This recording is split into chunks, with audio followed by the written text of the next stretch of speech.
Kalau lagi ada aksi unjuk rasa, pasti sering dengar kan kata anarkis. Entah itu aksinya yang dibilang anarkis, ada orangnya yang anarkis, atau ada tindakan-tindakan anarkis. Kita sering banget kan lihat judul berita yang kayak begini, seolah-olah kata anarkis itu udah pasti artinya rusuh, bakar-bakaran, ngerusak fasilitas umum. Gambaran ini tuh udah nempel banget di kepala kita. Tapi tunggu dulu. Ternyata ada salah kaprah yang gede banget soal anarkisme. Aslinya, ini tuh sama sekali nggak ada hubungannya sama kerusuhan. Oke, yuk kita bedah bareng-bareng. Sebenarnya apa sih anarkisme itu? Kita bongkar maknanya sampai ke akarnya. Jadi, kata anarki itu asalnya dari bahasa Yunani, anarchia, yang artinya tanpa penguasa. Nah, ini kuncinya ya, tanpa penguasa, bukan tanpa aturan. Ini dua hal yang beda banget loh. Biar gampang, kita bayangin aja suasana kelas. Kalau semua murid kumpul, diskusi, terus bikin aturan kelas bareng-bareng secara sukarela, nah, itu anarkis.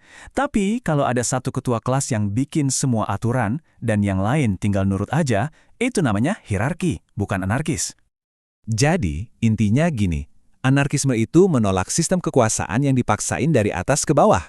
Aturan tetap ada dong, tapi dibikinnya bareng-bareng. Ini bukan berarti semua orang harus tahu segalanya. Contohnya nih, kalau di sebuah komunitas ada yang sakit, ya jelas kita lebih dengerin nasihat dokter kan? Tapi si dokter ini nggak punya kekuasaan formal buat maksa orang lain ngikutin sarannya atau bikin aturan kesehatan buat semua tanpa persetujuan bareng. Oke. Kalau artinya tanpa penguasa dan bukan kekacauan, terus kenapa ya kata anarki citranya jadi negatif banget?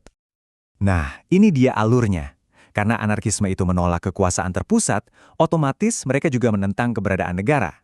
Ya jelas dong, negara sebagai pemegang kekuasaan jadi nggak suka sama ide ini.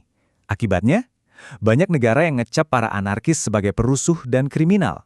Terus, media juga sering banget ikut-ikutan ngasih cap anarki buat setiap aksi rusuh. Dan ini makin memperkuat stereotip negatifnya di masyarakat.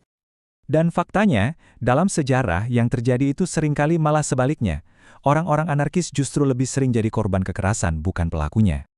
Mungkin kedengarannya mustahil ya, tapi anarkisme itu pernah loh diterapkan dalam skala besar. Yuk kita lihat contoh nyata terbesarnya dalam sejarah, di Spanyol. Di beberapa wilayah Spanyol, pada tahun 1930-an, ada masyarakat anarkis terbesar dalam sejarah. Jutaan orang hidup di bawah sistem ini. Pabrik-pabrik dikontrol sama pekerjanya sendiri, desa-desa jadi milik bersama, dan semua keputusan penting dibuat lewat musyawarah terbuka, di mana semua orang boleh ngomong. Hasilnya, keren banget. Kesenjangan sosial berkurang drastis, bahkan ada yang bilang tingkat pengangguran juga menurun. Tapi sayangnya, sistem ini berakhir berdarah-darah.